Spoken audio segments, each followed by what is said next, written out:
संगच्छध्वं संवदध्वं संवो मनांसि जानताम् देवा भागं यथा पूर्वे संजनानामुपासते संजनानामुपासते। ॐ विश्वानि देव सवितर्दुरितानि परासुव यद्भद्रं तन्मे आसुव। ॐ हिरण्यगर्भ संवर्तताग्रे भूतस्य जातपतिरेक आसीत् सदाधार पृथिवीं ध्यामुते मां कस्मै देवाय हविषा विधेम। ॐ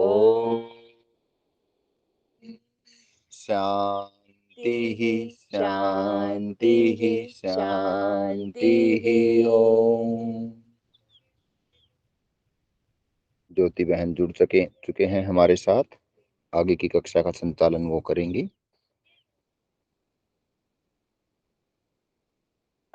ठीक है, धन्यवाद भाई। सभी को ओम नमस्ते।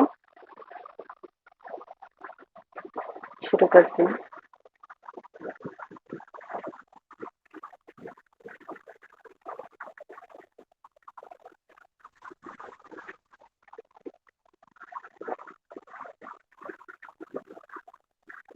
कल हमने कहाँ तक किया था, आप सभी बताएं। और आवाज क्लियर आ रही है कि नहीं, यह भी बताइए एक बार।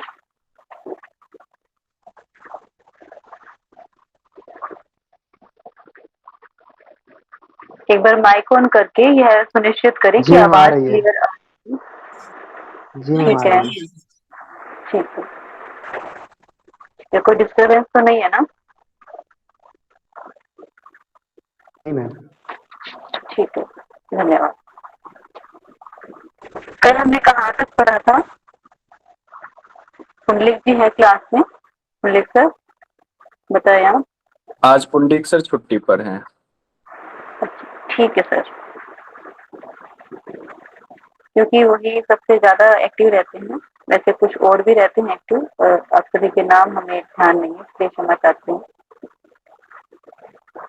धीरे धीरे याद हो जाएंगे। ठीक है, कल हमने जाना था कि सोशल चेंजेस जो है एडोलेसेंस की एज में हम पढ़ रहे थे कि लक्षण क्या होते हैं उसके, लर्नर्स के। तो आज हम जानेंगे कि सोशल चेंजेस कैसे कैसे आते हैं, वो कैसे अफेक्ट करते हैं। एडोलेसेंट्स में feel bad while facing conflicts, ये भी हमने इसके बारे में भी विचार किया था कि जो एडोलेसेंस एज में क्या होता है कि जो किशोरावस्था होती है उसमें वो बुरा फील करते हैं। क्यों बुरा फील करते हैं? क्योंकि वो दुविधा की स्थिति में होते हैं। ठीक है, उनके पास, उनके सामने दुविधा होती है, दो रास्ते होते हैं जिसमें वो कंफ्यूज रहते हैं कि मैं ये चूज करूं या वो चूज करूं। ठीक है, वैल्यूज होती है, वैल्यूज के प्रति भी वो सजग रहते हैं। उनको पता चलता है कि हमारा समाज में क्या रोल है, क्या करणीय कार्य है, क्या अकरणीय कार्य है, और हमें क्या करना चाहिए, क्या नहीं करना चाहिए। इसके बारे में उनके अंदर चिंतन मंथन चलना शुरू हो जाता है इस एज में। इमोशनल टेंशन भी रहती है उनको, क्योंकि बहुत सारे चेंजेस आते हैं, हार्मोनल चेंजेस आते हैं, शारीरिक चेंजेस आते हैं। तो उसके अनुसार उनकी भावनात्मक में भी एक ड्रास्टिक चेंज आता है, बहुत सारे बदलाव आते हैं भावनात्मक रूप से भी। तो उसमें क्या रहता है कि एक तो फैक्टर ये रहता है कि वो आइडेंटिटी क्राइसिस से जो गुजरते हैं।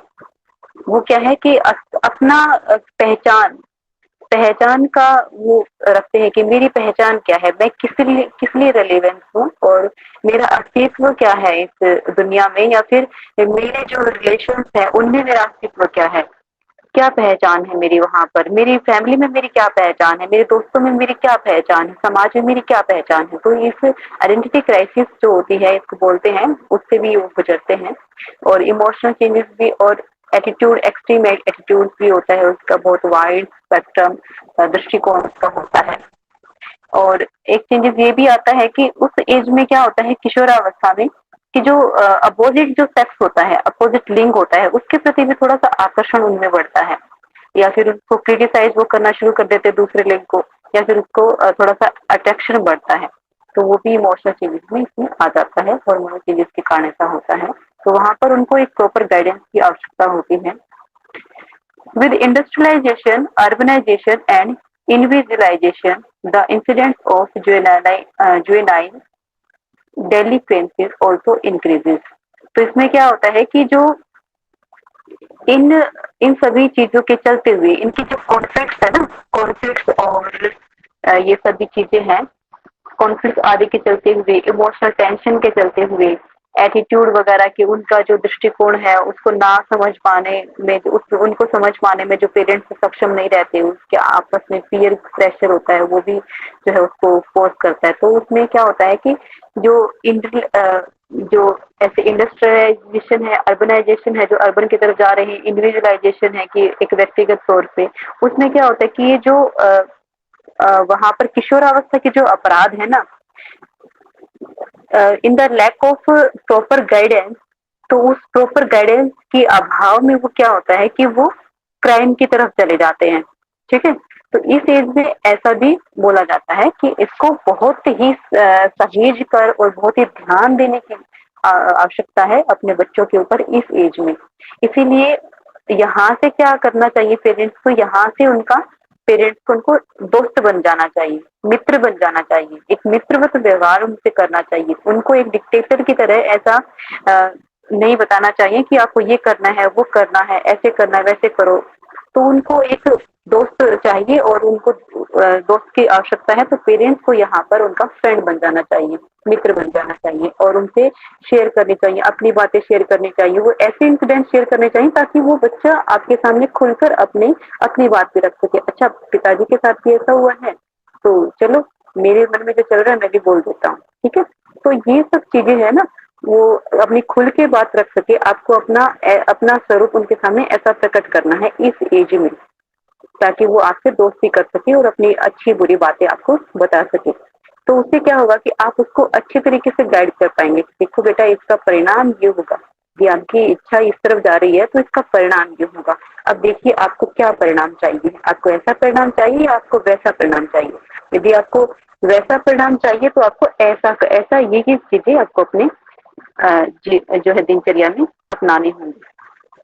ठीक है, तो वहां पर बहुत गाइडेंस की को आवश्यकता होती है, और ये एक निर्माण, उसके भविष्य का निर्माण की अवस्था है। तो हम सभी को इसमें सक्रिय हो जाना है, सजग हो जाना है और ध्यान देना है।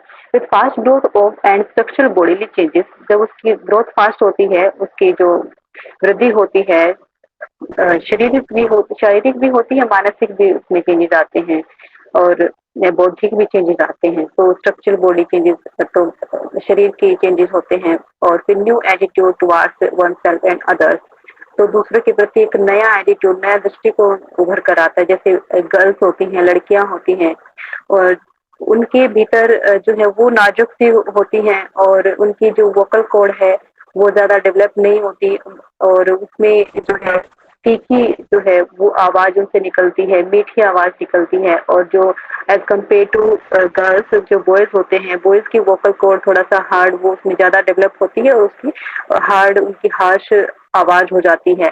तो उनमें आप अलग से डिफ्रेंशिएट कर पाते हैं कि ये लड़का है, ये लड़की है, और भी बहुत सारे ऐसे चेंजेस आते हैं।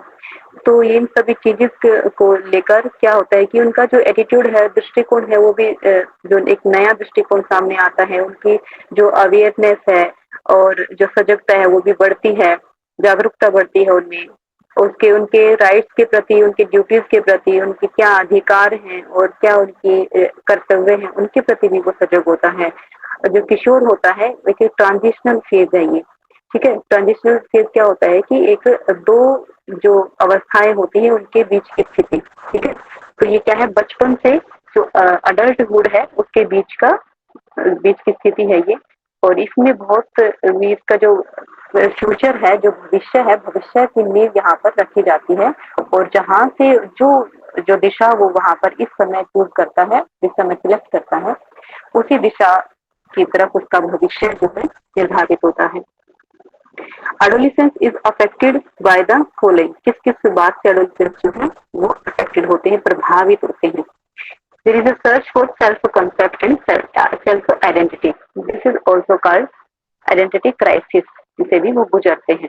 ठीक है, तो सेल्फ आइडेंटिटी, उसकी आत्म जो अपनी पहचान क्या है, ठीक है, वो अपनी पहचान के लिए सर्च करते, खोज करते कि मैं क्या किसी की जिंदगी में भूमिका रखता हूँ, मेरा क्या रोल है, मेरा क्या स्थान है, मेरा समाज में क्या भूमिका है, तो मैं क्या करूँ, तो मैं, ताकि मैं अपना नाम बना सकूं, ताकि मैं अपनी पहचान बना सकूं, कोई मुझे जाने।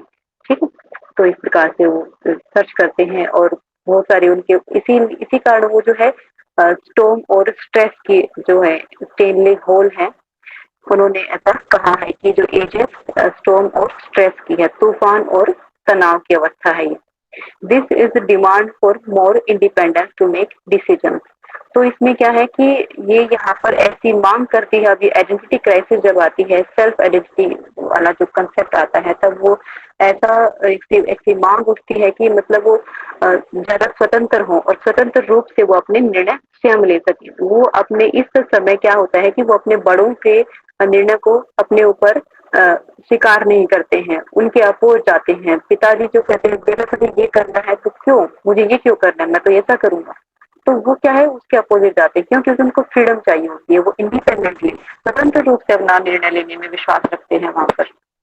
They think more about right values and wrong values, तो वो ऐसा जो है उसके बारे में काफी विचार करते हैं कि सही क्या है, गलत क्या है। पीयर प्रेशर ऑल्सो इंक्रीजेस, तो इसमें क्या है कि पीयर प्रेशर किसको बोलते हैं, जो हमारे साथ वाले होते हैं ना, जो सहयोगी हमारे होते हैं, या फिर साथ सहपाठी जो होते हैं ना, सहपाठी जो हमारे साथ साथ ग्रो कर रहे होते हैं, हमारी सेम एज के, सेम कोर्स के, सेम प्रोफेशन के, इस प्रकार से जो होते हैं वो पीयर होते हैं, कि पीयर ग्रुप हमारे साथ वाले जो होते हैं, तो वहां पर पीयर प्रेशर भी वहां पर जनरेट होता है, बढ़ और वहां पर बढ़ता है। तो ये कैसे होता है कि जो मेरा साथ वाला क्या कर रहा है, वो कैसे कपड़े पहन रहा है, ठीक है, वो कैसे उसने अपने आप को कैरी किया है, कैसे वो पर्सनैलिटी रखता है, वो गाड़ी में आता है, पैदल आता है, वो क्या करता है, क्या नहीं करता है, कितने मार्क्स उसके आते हैं, ये सब कुछ चीजें यहाँ पर मैटर करनी शुरू कर जाती हैं। बहुत एक्सट्रीम लेवल पर होती है कि कंपटीशन सा चलता है कि आज उसने ऐसे ऐसे कपड़े पहने थे, मुझे भी पापा ऐसे ही चाहिए, कि मैं, हमारे पास भी ऐसा ही होना चाहिए। ठीक है, मुझे भी ऐसे अपनी आइडेंटिटी बनानी, मुझे भी अपनी ऐसी ही पहचान बनानी, जैसे वो गाड़ी में आता है और जैसे वो पढ़ता है, मतलब उसके इतने मार्क्स आते हैं तो मेरे इतने कम क्यों हैं। तो ये आपस में कंपैरिजन चलता रहता है, और कंपैरिजन भी अलग अलग इंडिविजुअल डिफरेंसेस के ऊपर निर्भर करता है कि कौन जो है कपड़ों को देख रहा है, कौन उसके एकेडमिक अचीवमेंट्स के साथ कंपेयर कर रहा है दूसरा अपने पीयर ग्रुप के साथ, और कौन जो है उसकी वैसे पहुंच है, मतलब जैसे कि टीचर उससे प्यार से बात कर रहे हैं, या फिर मतलब ये इसमें कंपटीशन सा चलता है। तो यही पीयर प्रेशर जनरेट होता है कि उसको टीचर ज्यादा पसंद कर रहे हैं, वो ज्यादा अच्छे कपड़े पहन रहा है, और वो ज्यादा चहेता है सबका, वो सबसे आगे रहता है हर काम में, वो नेतृत्व गुण रखता है। तो ये तनाव पैदा करती है चीजें दूसरे जो है उसके सहपाठियों के उसमें। They communicating in different ways through internet, cell phones and social media. तो वो क्या है कि यहाँ पर इस एज में क्या होता है कि वो मोर कम्युनिकेटिव बन जाते हैं और डिफरेंट वेज चूज करते हैं कम्युनिकेशन के लिए। उनको एक तरह से उनको बहुत ऐसा कुछ चाहिए होता है कि वो अपनी बातें किसी को शेयर कर सके, ठीक है, और वो अपनी आइडेंटिटी के लिए सर्च तो करते ही है, ठीक है, वो अपने इमोशनल जो चेंजेस आते हैं ना, उसको भी वो बियर नहीं कर पाते। वो ऐसा चाहते हैं कि मैं, मेरा ऐसा कोई दोस्त हो जिसके सामने मैं अपना सब कुछ बता सकूं। क्यों? क्योंकि पेरेंट्स के सामने यदि बताऊंगा तो वो डांटेंगे, ठीक है, ऐसी कोई बातें होती हैं छोटी छोटी, जैसे मैं मस्ती कर रहा हूँ तो उसमें पेरेंट्स कहेंगे कि ये करने की जरूरत क्या थी, आपने ऐसा किया क्यों, ठीक है, तो ऐसा नहीं होना चाहिए। तो उसमें वो अलग अलग कम्युनिकेशन के माध्यम चूज करता है कि मैं इंटरनेट से, सेल फोन से, सोशल मीडिया से कनेक्ट होता है, और फिर वहां पर भी वो अपनी पहचान बनाने की कोशिश करता है, ढूंढता है। अब आजकल तो इंस्टा का जमाना है, तो इंस्टा में भी ऐसे ऐसे आइडिया, आपने देखा होगा कि जो यूथ है ना, जो एडोलेसेंस के 11 से लेकर जो 18 की एज में है, 19 की एज में है, 20 की एज में है, वो ज्यादा एक्टिव है सोशल मीडिया पे। ठीक है, तो वो क्या होता है कि वहां पर वो अलग अलग डिफरेंट वे से कम्युनिकेट करना शुरू करते हैं। तो ऐसे में जो है पेरेंट्स को सावधान होना चाहिए और खुद उनका ऐसा दोस्त बन जाना चाहिए जिसको वो किसी से भी रिप्लेस ना कर सके। इमोशनल चेंजेस हैं। Research indicates that emotions can not be separated from the intellect learning. तो रिसर्च के दौरान पता चला है कि जो इमोशंस होते हैं ना, इमोशंस आपकी लर्निंग में बहुत बड़ा रोल अदा करते हैं। तो जो एक होता है आईक्यू, एक होता है ईक्यू। आईक्यू होता है इंटेलिजेंस क्वोशेंट और एक होता है ईक्यू, वो होता है इमोशन इमोशन क्वोशेंट। ठीक है, तो इंटेलिजेंस क्वोशेंट में क्या होता है कि किसकी कौन बौद्धिक स्तर पर कहाँ पर खड़ा है, ठीक है, किसकी बौद्धिक क्षमता ज्यादा है। तो ई क्वोशेंट में क्या आता है कि इमोशनली कौन स्टेबल ज्यादा है, ठीक है, इमोशनली कौन स्टेबल है। तो उसमें क्या आता है कि उसको जो है समाज के साथ, सामाजिक अपने दोस्तों के साथ और पेरेंट्स के साथ, फैमिली आदि के जो इमोशंस हैं वो बैलेंस कर सके और स्टेबल एक स्टेबिलिटी वो क्रिएट कर सके। ठीक है, तो वो उसके पास उसको कहा जाएगा कि वो इमोशनली स्टेबल है। तो यहाँ पर जो है वो इमोशंस अगर किसी के डिसबैलेंस है, इमोशन इधर ऊपर नीचे है और इमोशंस में उसको एंजाइटी फील हो रही है, स्ट्रेस फील हो रहा है, तो क्या होगा उसकी लर्निंग को बहुत हद तक वो अफेक्ट करेंगे। ठीक है, तो वो उसका जो जो फोकस है, जो उसकी एकाग्रता है, एकाग्रता को वो पूरा का एक तरह से हम कह सकते हैं कि निगल जाएंगे। ठीक है, क्या चीज है उसकी इमोशंस, एंजाइटी, स्ट्रेस, जेलेसी, इस कंपटीशन की भावना, ये सब कुछ क्या है उसकी इमोशंस उसकी लर्निंग को अफेक्ट करेंगे। ठीक है, तो इमोशनली रूप से भी अपने बच्चों को हम स्टेबल होना सिखाएं और खुद भी स्टेबल हों और उनको भी स्टेबल होना सिखाएं कि कैसे आपको इसको डील करना है।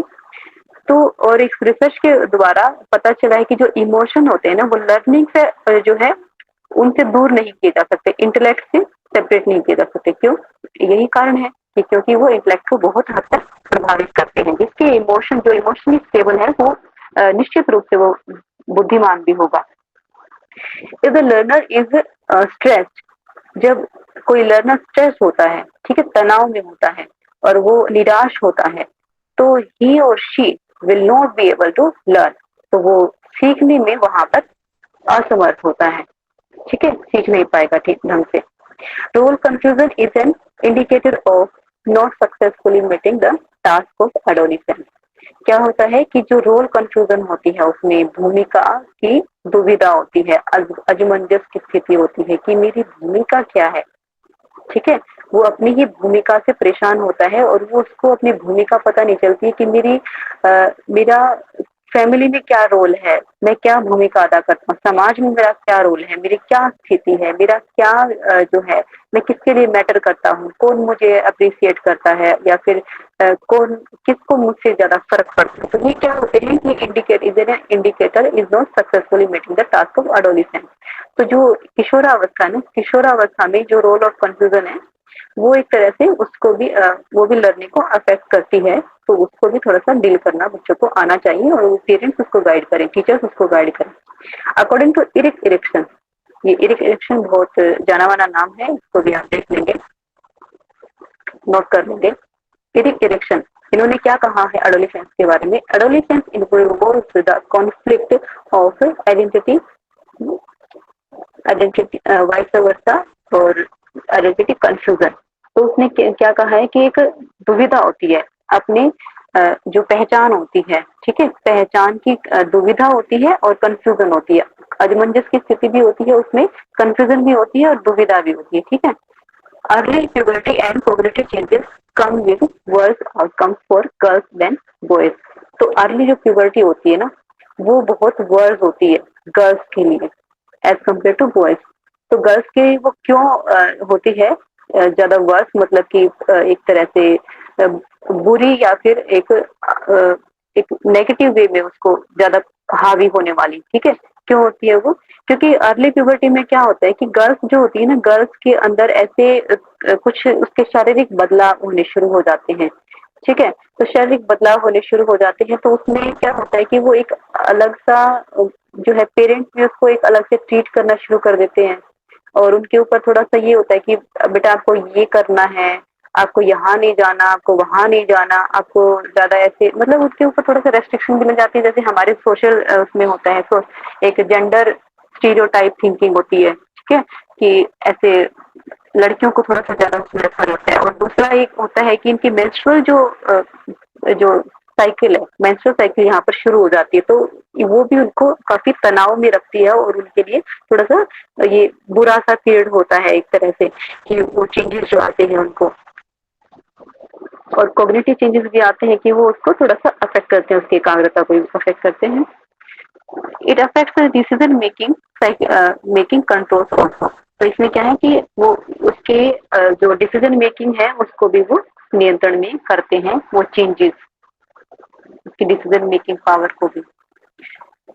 कॉग्निटिव डेवलपमेंट, अब कॉग्निटिव डेवलपमेंट जहां पर आएगी ना, कॉग्निटिव शब्द जहां पर आएगा तो आप नोट कर ले ये बात, और ऐसी जगह पर बड़े बड़े अक्षरों में नोट कर ले, जहां पर की कॉग्निटिव बात की बात आएगी वहां पर जीन पियाजे का नाम आएगा, ठीक है? जीन पियाजे, तो ये बहुत जाना माना नाम है इस क्षेत्र में। ई इसमें साइलेंट है, जीन पियाजे बोलते हैं, कुछ पियाजेट भी बोल देते हैं। तो जीन पियाजे जो हैं उन्होंने कॉग्निटिव डेवलपमेंट की स्टेजेस दी हैं, 4 उन्होंने स्टेजेस दी हैं, और ये एक तरह से यदि हम कहें कि जो हमने आइडियल जो फिलोसफी वगैरह पढ़ी थी ना शुरुआत में एजुकेशन के ऊपर, उसकी फिलोसफी में तब भी इनका नाम लिया था हमने कि कंस्ट्रक्टिविज्म के प्रोपोनेंट हैं, ठीक है? ये भी बात आप नोट कर लेंगे। पहला है इसमें सेंसरी पीरियड। सेंसरी पीरियड में क्या होता है कि 0 to 2 years का ये सेंसरी पीरियड होता है। इसमें होता है कि एक संवेगी संवेगी अवस्था होती है ये, ठीक है? संवेगी सेंसरी क्या होता है कि इसमें सेंसिस से बच्चा सीखता है, ठीक है? तो जो छोटा बच्चा होता है उसमें वो सेंसिस से सीखता है, उसकी जो इंद्रियां होती हैं, त्वचा होती है, आंखें, नाक, कान, ठीक है? उनके द्वारा पहले वो एक्शन करता है, उन्हीं से सीखता है। और इसमें इसके बारे में क्या है कि एक साइंटिस्ट हुए हैं फ्रॉयड, हाँ फ्रॉयड हो गए हैं, मनोविश्लेषणवाद के जो जनक हैं फ्रॉयड। तो फ्रॉयड ने कहा है कि जो सेंसरी जो पीरियड होता है ना, वो एक तरह से उसमें क्या होता है कि एक अगर लिंग के आधार पर उनको बांटे तो वो भी उसमें एक ओरल स्टेज होती है कि बच्चे जो क्या करते हैं कि छोटी कोई भी चीज को ले ले वो मुंह में डालते हैं, ठीक है? तो ये एन उनकी जो है ये ओरल स्टेज होती है, उन्होंने कई स्टेजेस बताई हैं, ओरल है, एनल है, और फिर इस प्रकार से उनको फिर आगे डिटेल में जानेंगे। लेकिन सेंसरी पीरियड में आती ओरल स्टेज आती है, फ्रॉयड के द्वारा दी हुई, जो मनोविश्लेषणवाद के जनक है। तो इसमें क्या होता है कि जो बच्चे होते हैं उनमें एक एक तो वो होता है कि सेंसेस के द्वारा वो बच्चे एक माता पिता के सेंसेस के तो सीखते ही हैं कि माता पिता के ज्यादा क्लोज होते हैं, माँ जो होती है, माँ की जो शरीर की खुशबू है, ठीक है? तो वो उसको ज्यादा कैच करते हैं और माँ के पास ही वो रहना पसंद करते हैं। कोई दूसरा बाहर से उनको कोई लेता है तो वहां पर वो थोड़ा सा इनसिक्योर सा फील करते हैं, ठीक है? यहाँ पर एक तरह से जो हम योग में पढ़ते हैं ना, अभिनिवेश की जो स्थिति है, वो जो क्लेश है वो यहाँ पर इन बच्चों में देखा जा सकता है। तो आगे है pre operational stage, pre operational period, 2 से 7 वर्ष की अवस्था। तो इसमें क्या होता है कि बच्चे जो है एक तरह से तो वो लर्निंग शुरू कर देते हैं, ठीक है? उनकी स्टार्टिंग होती है लर्निंग की, स्कूल में भी वो डाले जाते हैं। एक ऑब्जेक्ट एनिमेशन की जो स्थिति आती है, ऑब्जेक्ट परमानेंट भी इसी में आता है। और एनिमेशन में क्या होता है कि जीववाद का सिद्धांत है ये। तो उसमें क्या होता है कि वो बच्चे क्या करते हैं कि वो सोचते हैं कि हर किसी वस्तु में जीवन होता है, ठीक है? हर कोई वस्तु अलाइव होती है। तो जैसे कि आप लोगों ने देखा होगा कि जो छोटे बच्चे होते हैं 2 साल के, 3 साल के, 4 साल के, जब वो चोट खा के गिर जाते हैं तो आप क्या करते हैं, जहां पर वो गिरे होते हैं ना, आप उस फर्श को थप्पड़ मारते हैं, उसको उसको एक हाथ से ऐसे करते हैं कि वो मतलब कहते हैं कि अरे इसने आपकी पिटाई की, मैं इसकी पिटाई कर देता हूँ। तब वो बच्चे क्या होते हैं कि उनको चोट भी लगी होती है ना, तो वो खुश हो जाते हैं, संतुष्ट हो जाते हैं कि हाँ उसने मुझे मारा है, मुझे दर्द हो रहा है, इसकी वजह से हो रहा है, और पापा ने मम्मी ने क्या है इसको भी पीट दिया है, अब इसको भी दर्द हो रहा होगा। तो ऐसा सोचता है वो, ठीक है। एनिमिज्म इसमें आता है जी, वो सोचते हैं कि हर किसी वस्तु में जान होती है, जीवन होता है, लाइफ होती है। फिर आगे है concrete operational period. Concrete operation period में क्या होता है, 7 से 11 साल की अवस्था ये होती है, ये भी आप नोट कर लें। तो इसमें से डायरेक्ट डिप्रेशन भी आ जाता है कि जीन जो कॉग्निटिव डेवलपमेंट की 7 से 11 की अवस्था जो होती है उसमें क्या नाम है उसका, सारे सारे नाम दे देंगे, ठीक है। तो उसमें आपको चूज करना होगा, या फिर इस प्रकार से दे देंगे कि आपको कॉन्क्रीट ऑपरेशन पीरियड बता देंगे और फिर आपको 4 ऑप्शन दे देंगे अलग अलग एज ग्रुप के, कि इस एज में, इस एज में, इस एज में, तो वो आपको चूज करना होगा, ठीक है। और ये भी आ सकता है कि कॉग्निटिव डेवलपमेंट की स्टेजेस हैं किसने दी है, ठीक है, ये भी आ सकता है, जीन प्याजे में भी है, कितने स्टेजेस हैं ये भी आ सकता है। और ये भी आ सकता है कि ये जो स्टेजेस हैं, फॉर्मल ऑपरेशनल स्टेज जो पीरियड है वो कौन सी कितने नंबर पर है, ठीक है, पहले आता है, बाद में आता है, दूसरे पर, तीसरे पर, ठीक है, ये भी आ सकता है इसमें प्रश्न में। और कॉन्क्रीट ऑपरेशन पीरियड है वो कौन सी अवस्था है, उसमें क्या क्या चेंजेस आते हैं, इस प्रकार से भी प्रश्न पूछ लिया जाता है। अब कॉन्क्रीट ऑपरेशन पीरियड में क्या होता है कि एक मूर्त संक्रियात्मक अवस्था है ये। इसमें क्या होता है कि बच्चा जो होता है ना, जो मूर्त चीजें होते हैं उनसे वो ज्यादा सीखता है, और ये जो सामने चीजें होती है उनसे सीखता है। नंबर्स उसके उनको आप दिखाओगे, नंबर्स के थ्रू वो सीखता है, ठीक है। जो सामने जो होती है उनसे वो सीखता है, बस वो अमूर्त चिंतन कर पाने में सक्षम नहीं होता है, ठीक है।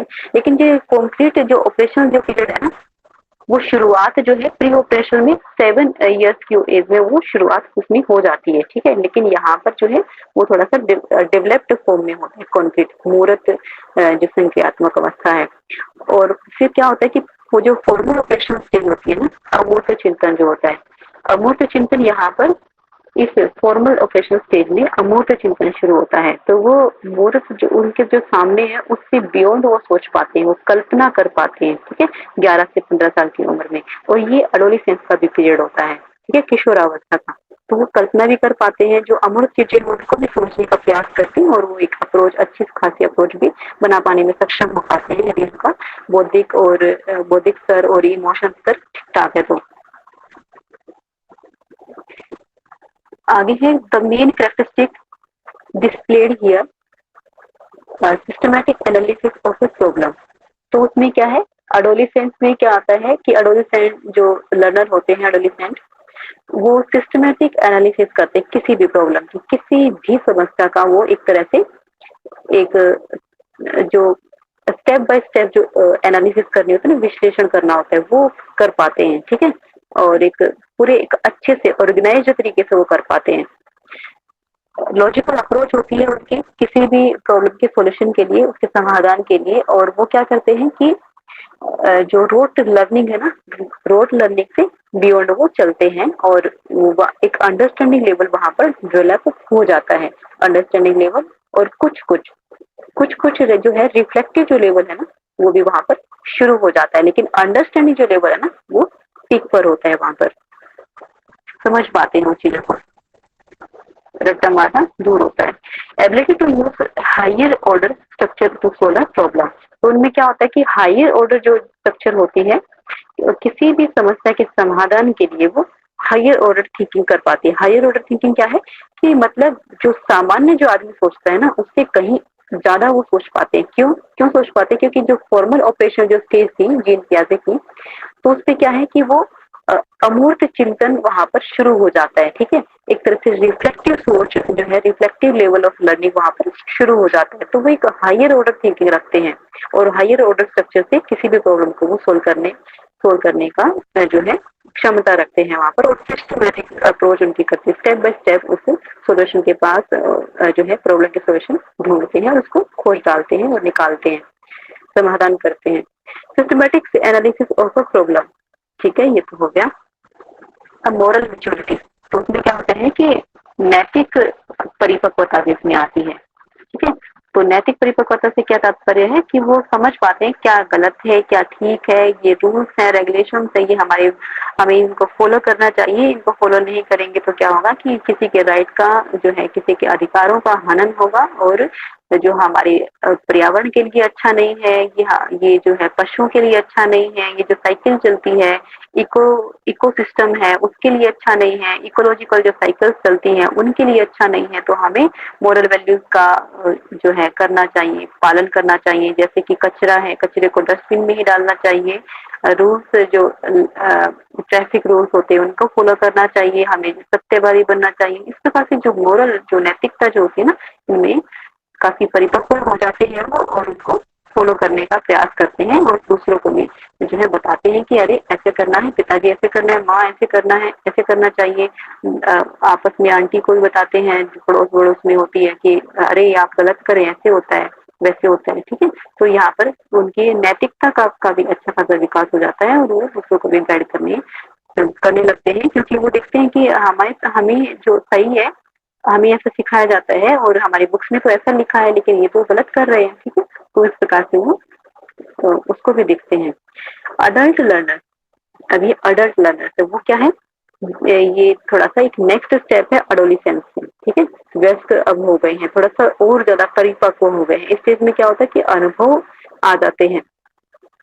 तो अनुभव जो अडल्ट जो करेगा ना, वयस्क जो करेगा वो अपने अनुभव पर आधारित करेगा, ठीक है। वो दूसरों को भी ऐसी लर्निंग देगा कि ऐसा मेरा ऐसा अनुभव रहा है और आपको ऐसा करना चाहिए, वैसा ऐसा नहीं करना चाहिए और इसके ऐसे परिणाम होते हैं, आपको इनसे बचना चाहिए।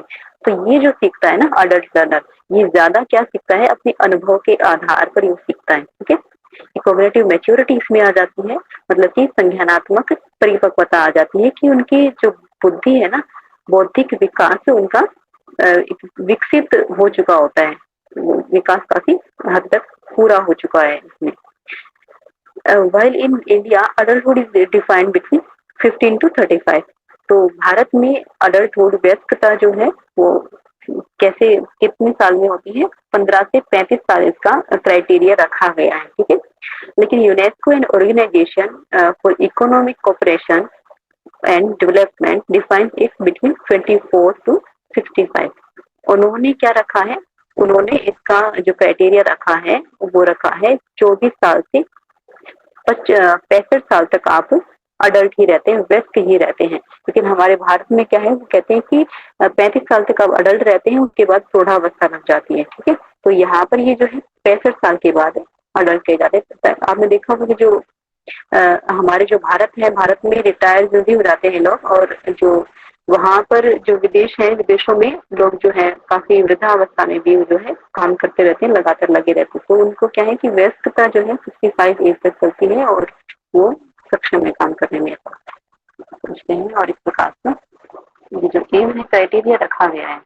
अडल्ट लर्निंग प्रोसेस में भी सिस्टमैटिक लर्निंग, इसके ऊपर देखिए एक मतलब ऐसे प्रश्न तो नहीं बनता है इसके ऊपर कि एज कैसी है, क्या नहीं है, लेकिन हमें ऐसा इसका समझ होनी चाहिए, पता होना चाहिए, ताकि फिर हम हमारे जो देखने में आते हैं, हमारे जो अनुभव में है कि 24 साल से 65 साल तक या 15 साल से 35 साल तक, उनमें जब अडल्ट की लर्नर की जब बात आती है ना, तो हमारे माइंड में उनकी पिक्चर बननी शुरू हो जाएगी कि वो इतने साल का है, उसकी अडल्ट जो लर्निंग है वो कैसी है। तो ऐसे अनुभव के आधार पर जो है रियल लाइफ से कनेक्ट करके हम अच्छे से सीख पाएंगे।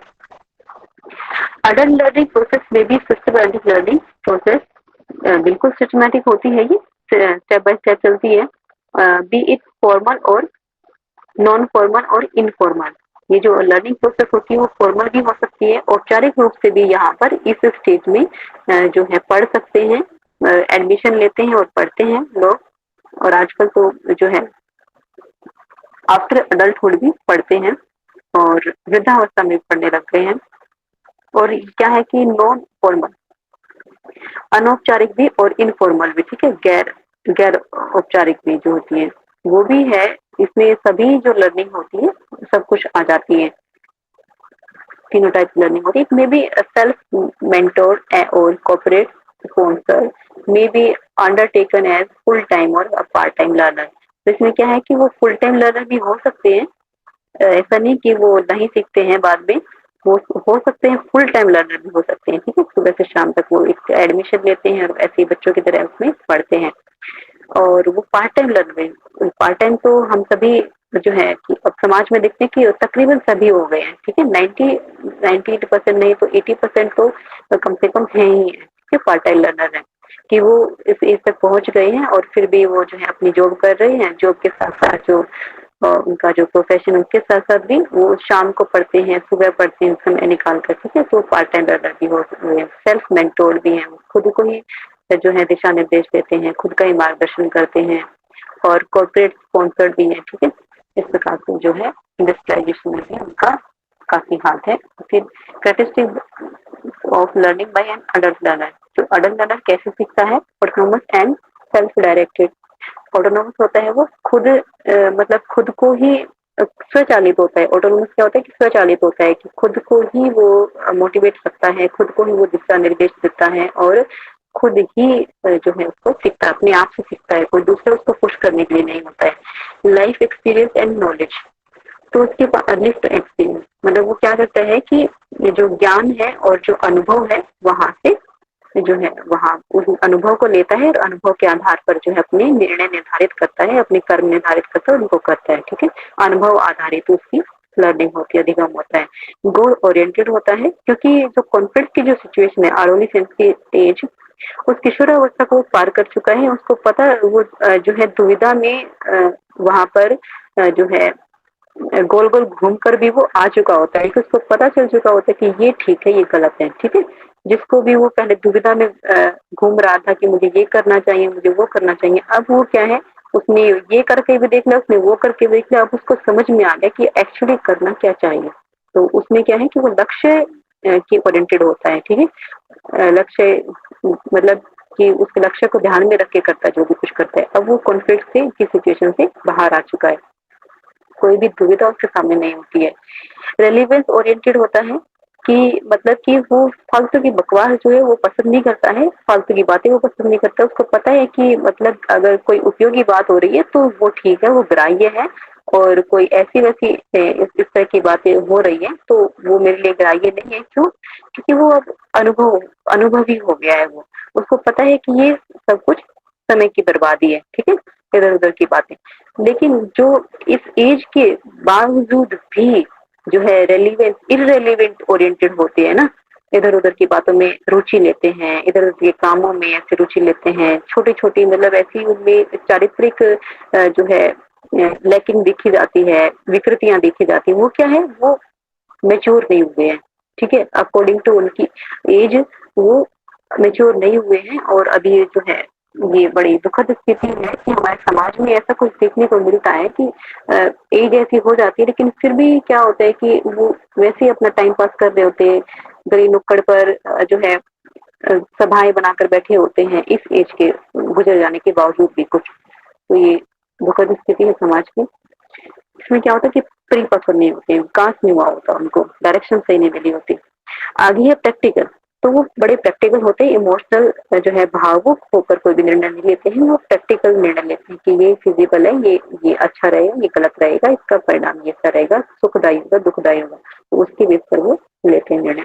फिर सेल्फ रिस्पेक्ट होती है, कि वो अपने जो है उनका आत्मसम्मान जो होता है ना, उसको वो मेंटेन करना शुरू करते हैं कि मेरा आत्मसम्मान है और मैं इससे जो है अपने आत्मसम्मान को हानि पहुंचाकर नहीं करूंगा कुछ भी, ठीक है। वो इस तरीके से सेल्फ रिस्पेक्ट की भावना उनमें बनती है कि मुझे ऐसा करना चाहिए कि जो मैं अपने लिए जो दुनिया जो समाज है वो मुझे अच्छा कहे और मैं खुद को भी अच्छा कहूँ, खुद को भी अच्छा मानो। इस प्रकार से मुझे ऐसे कर्म करने चाहिए, ऐसे अपनी छवि बनानी चाहिए। ये अडल्ट लर्निंग होते हैं। फिर प्रिंसिपल्स ऑफ अडल्ट लर्निंग, क्या प्रिंसिपल्स हैं? लीडरशिप है, नेतृत्व, एक्सपीरियंस, ठीक है, वो नेतृत्व करके सीखते हैं और अनुभव से सीखते हैं। फिर एक अपील आ जाती है कि एक तरह से अपील में क्या होता है कि वो ऐसा मतलब एक तरह से कहते हैं ना कि विद्या ददायती विनम्रता, है ना, तो वो सिचुएशन इसमें होती है।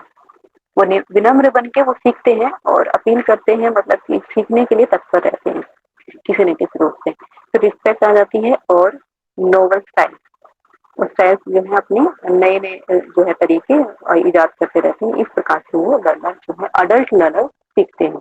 लेकिन as compare to this adolescence learner में क्या होगा कि वो थोड़ा सा डिपेंडेंट होंगे अडल्ट के ऊपर अपनी लर्निंग के लिए, ठीक है। उनके पास अनुभव नहीं होगा, वो अपने जो उनकी जुवेनाइल फेज है ना, मतलब कि जो जिज्ञासा की जो स्थिति है और जो लगन है, जिज्ञासा है, रुचि है, उसके हिसाब से वो सीखते हैं।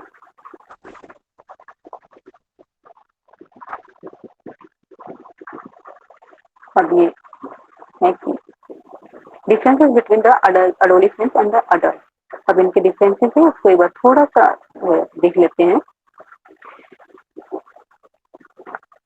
इसमें क्या है कि लर्नर कैसे होते हैं, the learner is dependent on the teacher for learning adolescence में, ठीक है। किशोरावस्था में वो अपने टीचर के ऊपर डिपेंड करते हैं। और ये क्या होते हैं, अडल्ट में सेल्फ मोटिवेटेड होते हैं, सेल्फ डायरेक्टेड होते हैं, खुद को ही डायरेक्ट करते हैं, खुद से ही जो है प्रेरित रहते हैं कि मुझे ये करना है। अभी अभी हमने पढ़ा है इसके बारे में, रोल ऑफ लर्नर एक्सपीरियंस। अब इसमें एक्सपीरियंस का रोल क्या होता है इसके लर्नर में, एडोलेसेंस स्टेज में क्या होता है कि लर्नर हैज लिटिल एक्सपीरियंस, उसके पास बहुत कम अनुभव होता है।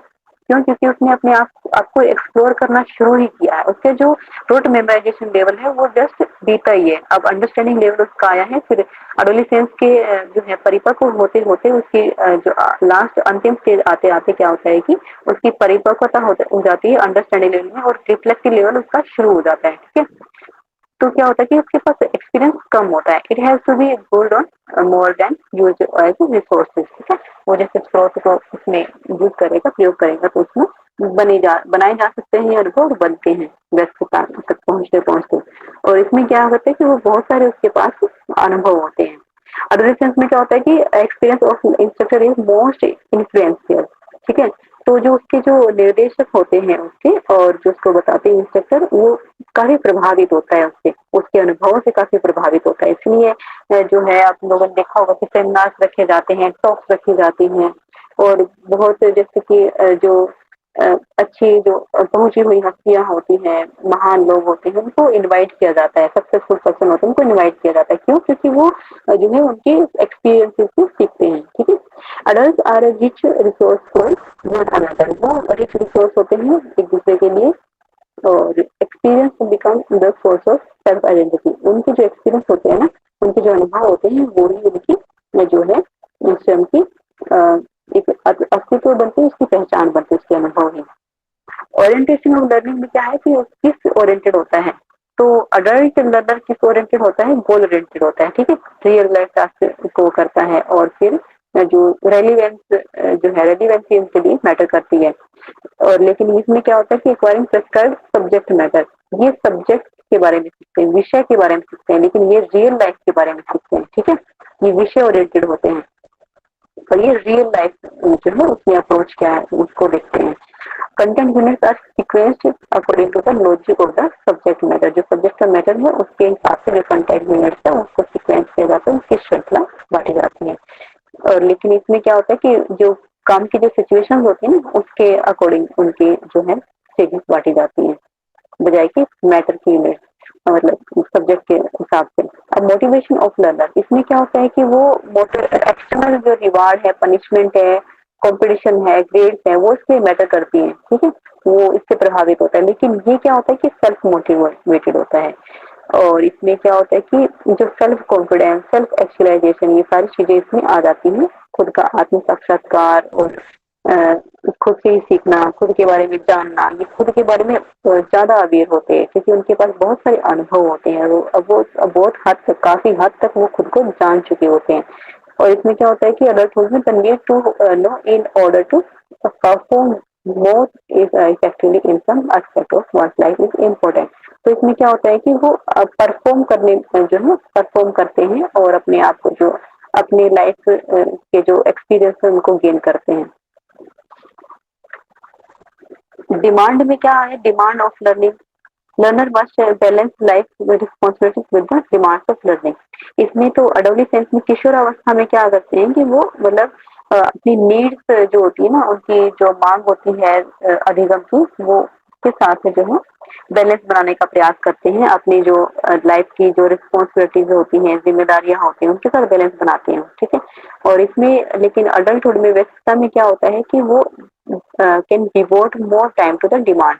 वो अपनी रिस्पॉन्सिबिलिटी को साइड में रख के वो क्या करते हैं, डिमांड क्या है ना, उस समय की क्या मांग, उस स्थिति क्या मांग है, तो सब कुछ उसको देने में सक्षम हो पाते हैं, बजाय कि अपनी जिम्मेदारियों को वो कम करके सिर्फ गोल ओरिएंटेड होते हैं। तो गोल ओरिएंटेड में क्या होता है कि वो डिमांड को फुलफिल करते हैं कि मुझे ये चाहिए, तो मैं क्लियर हूँ इस बारे में, तो वो इसी में अपना फोकस लगाऊंगा। तो वहां पर क्या होता है कि थोड़ा सी जिम्मेदारियां है ना, उनके प्रति वो थोड़ा सा लापरवाह हो जाता है, क्योंकि उसको अपने गोल को अचीव करना है, उसको पता है कि हाँ ये समय कम है और मुझे अपने गोल को अचीव करना है, और इस प्रकार से उसी की ओरिएंटेड होता है। परफॉर्मेंस ऑफ लर्निंग है, learning is self initiated and tends to last a long time, ठीक है। तो इसमें क्या है, सेल्फ इनिशिएटेड है और लॉन्ग टाइम जो है लेती है। परफॉर्म जो परमानेंस ऑफ लर्निंग है कि मतलब उसकी जो लर्निंग की जो स्थायीकरण है ना, स्थायी जो होती है, जो अधिगम जो स्थायी होता है, वो काफी टाइम लेता है इसमें, ठीक है।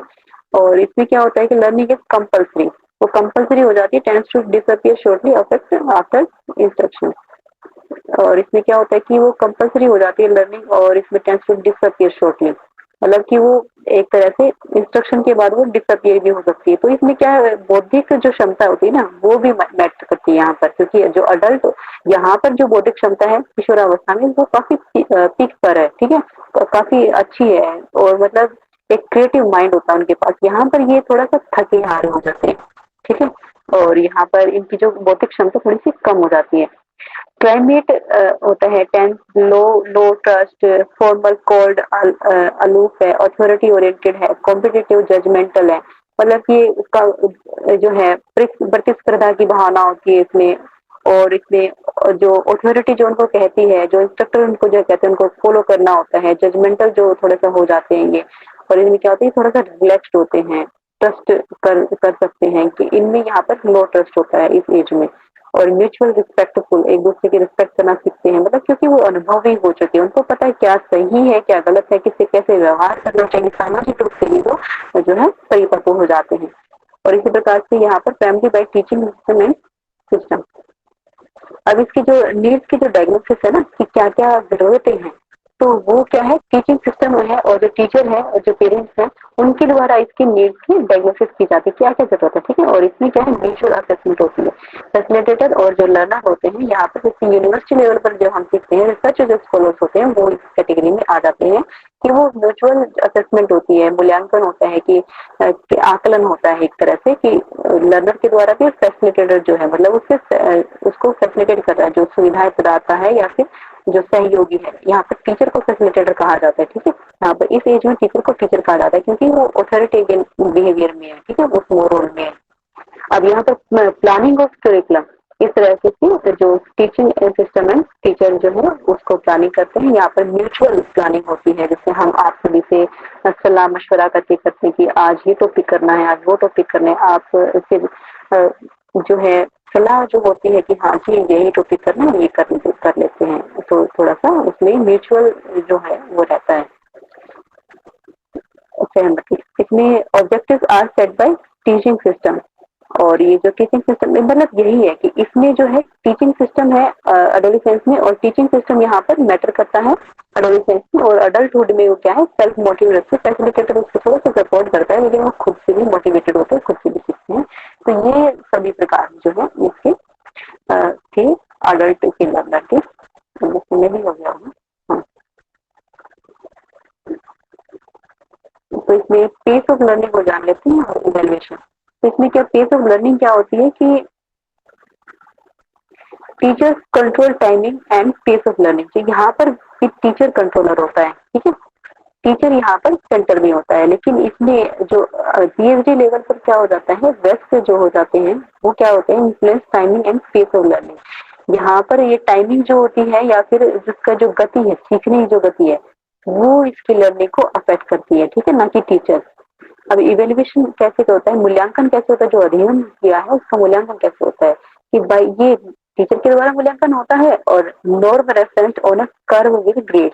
जो ग्रेड्स है, ग्रेड्स दी जाती है, सीजीपीए आता है, तो परसेंटेज होती है, मार्क्स होते हैं, उनके द्वारा इसका मूल्यांकन किया जाता है। और इसमें क्या होता है कि by learners collect evidence validated by peers, facilitators, experts, ठीक है, उसके द्वारा, मतलब कि एक एविडेंस वो लेता है, वहां से प्रूफ लेता है, वहां से सबूत जो इकट्ठा करता है, कौन से सबूत कैसे, वो क्या करता है कि मतलब पीयर्स जो होते हैं ना, उनकी सलाह उसके लिए मैटर करती है, जो फैसिलिटेटर होते हैं उनकी सलाह उसके लिए मैटर करती है, जो एक्सपर्ट्स जो रिव्यूज देते हैं उनको वो सुनता है और वो ही उसका मूल्यांकन करते हैं, ठीक है। और ये क्राइटेरियन रेफरेंस, तो मतलब ये सभी कुछ ये है इसके अडल्ट के थे और एडोलेसेंस के थे। तो एडोलेसेंस में आपने देखा कि टीचर ओरिएंटेड होता है, स्कूल जो है सिस्टम जो है उसको कंट्रोल करता है, और यहाँ पर ये सेल्फ डायरेक्टेड, सेल्फ मोटिवेटेड होता है, सेल्फ जो है गोल ओरिएंटेड होता है, अनुभव पर आधारित सीखता है, ठीक है। ये सब कुछ आज हमने इसके बारे में पूरा किया। अब आप मुझे ये बताएं कि जो जीन पियाजे हैं, जीन पियाजे कौन सी फिलोसफी के, कौन से दर्शन के प्रतिपादक हैं और मतलब प्रोपोनेंट्स हैं, और उन्होंने जो स्टेजेस दी हैं, कौन सी किस चीज की स्टेजेस दी हैं उन्होंने, क्या कहते हैं उन स्टेजेस को, और कितनी स्टेजेस दी हैं?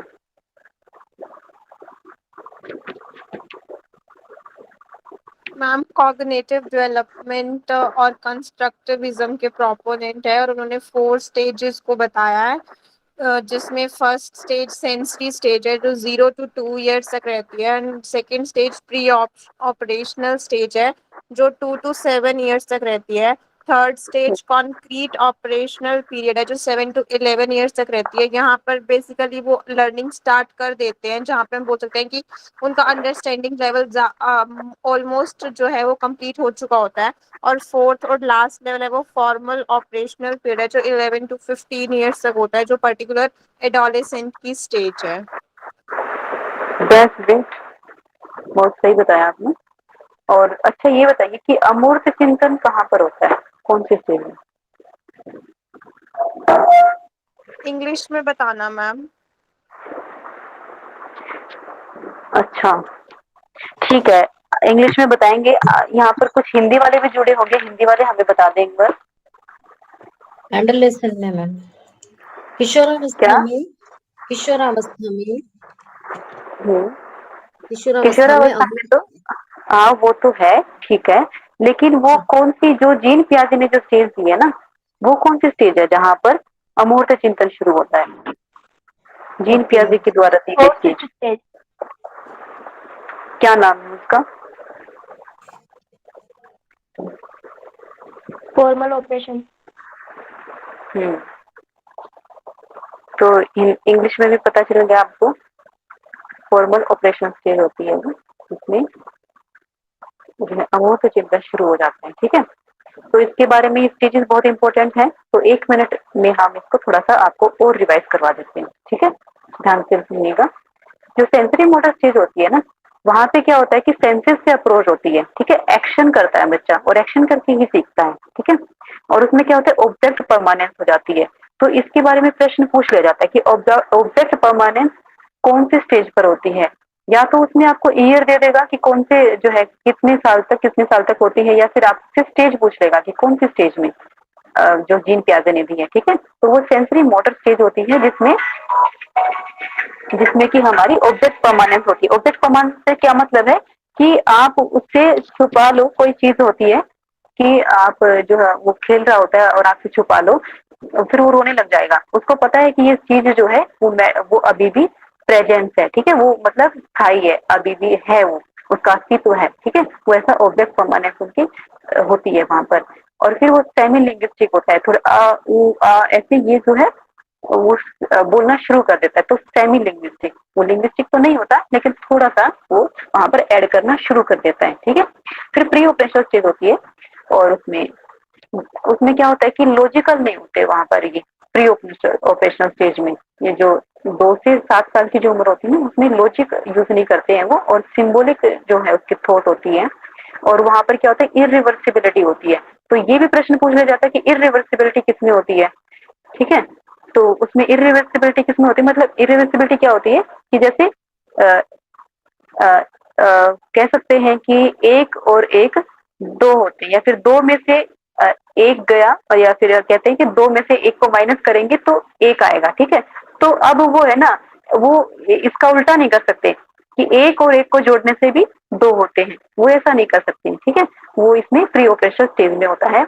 वो ईगोसेंट्रिक होते हैं, अहम केंद्रित होते हैं कि मेरा है और ये चीज मेरी है और मेरे पापा मेरी मम्मी, इस प्रकार से वो थोड़ा सा ईगोसेंट्रिक होते हैं कि मेरी चीजें हैं और मेरे डिसीजन है और मैं ये चाहता हूँ सभी मुझे फॉलो करे या फिर मेरी जरूरतों का ध्यान रखें। और फिर एनिमिज्म भी इसमें होता है, वो तो हम आपको बता चुके हैं। फिर कॉन्ट्रैक्शन इसमें होता है कि इस तरह से वर्बल जो है, वहां पर वर्बल थिंकिंग भी शुरू हो जाती है।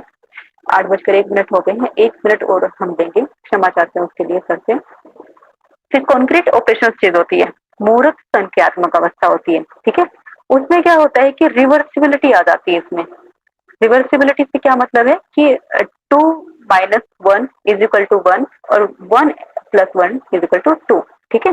तो इसमें क्या होता है कि वो रिवर्स सोच पाता है कि इस इन दोनों के घटाने से ये आएगा तो इसको इसके अंदर वो जोड़ने से दूसरा भी आ सकता है, ठीक है। इस प्रकार से उनकी रिवर्सिबिलिटी यहाँ पे बढ़ती है, ठीक है। और क्लासिफिकेशन वो कर पाते हैं यहाँ पर। और क्लासिफिकेशन से क्या मतलब है कि एक कैटेगरी में डिवाइड करके वो सोच पाते हैं, सिस्टमेटिक तरीके से कर पाते हैं। यहाँ पर वो ज्योमेट्री भी सीखते हैं कॉन्क्रीट में, और कंजर्वेशन भी इसमें आ जाती है। और लॉजिक जो है, लॉजिक भी यहाँ पर लगाना शुरू कर देते हैं, तर्क भी लगाना शुरू कर देते हैं। लेकिन अमूर्त चिंतन यहाँ पर नहीं होता, अमूर्त चिंतन होता है फॉर्मल स्टेज में। फॉर्मल स्टेज होती है 11 से 15 साल की, जैसे कि किसने बताया, वंशिका जी ने यहाँ पे, पता नहीं किसने बताया था आपने, नाम ध्यान नहीं है। फिर वो कहते हैं कि लॉजिक जो है एब्स्ट्रैक्ट, जो अमूर्त जो होता है ना, वो लॉजिक लगाना शुरू कर देता है, अमूर्त तर्क लगाना शुरू कर देता है। जैसे कि हम सभी पढ़ रहे हैं, योग में क्या है, बहुत सारी चीजें अमूर्त है, ठीक है, इसलिए इसको दर्शन शास्त्र कहा गया है। तो वो शास्त्र दर्शन है, इसीलिए उसमें क्या है कि अमूर्त चिंतन है। तो वो अमूर्त चिंतन फॉर्मल स्टेज में शुरू हो जाता है। और उसमें क्या होता है कि जो इमेजिनेशन भी उसमें शुरू हो जाती है, हाइपोथेटिकल रीजनिंग भी उसमें शुरू हो जाती है। और इस प्रकार से जो डिडक्टिव जो मेथड होता है ना, जो रूल से एग्जाम्पल की तरफ जाना, वो यहाँ पर वो सीख पाते हैं। ये भी बहुत इंपॉर्टेंट है, पॉइंट नोट कर लेंगे कि फॉर्मल ऑपरेशन स्टेज में डिडक्टिव थिंकिंग आती है, ठीक है। और उसमें कॉन्क्रीट ऑपरेशन स्टेज में इंडक्टिव थिंकिंग होती है, ठीक। आज की फिर ठीक है, अब कक्षा को एंड करते हैं। ओ ओ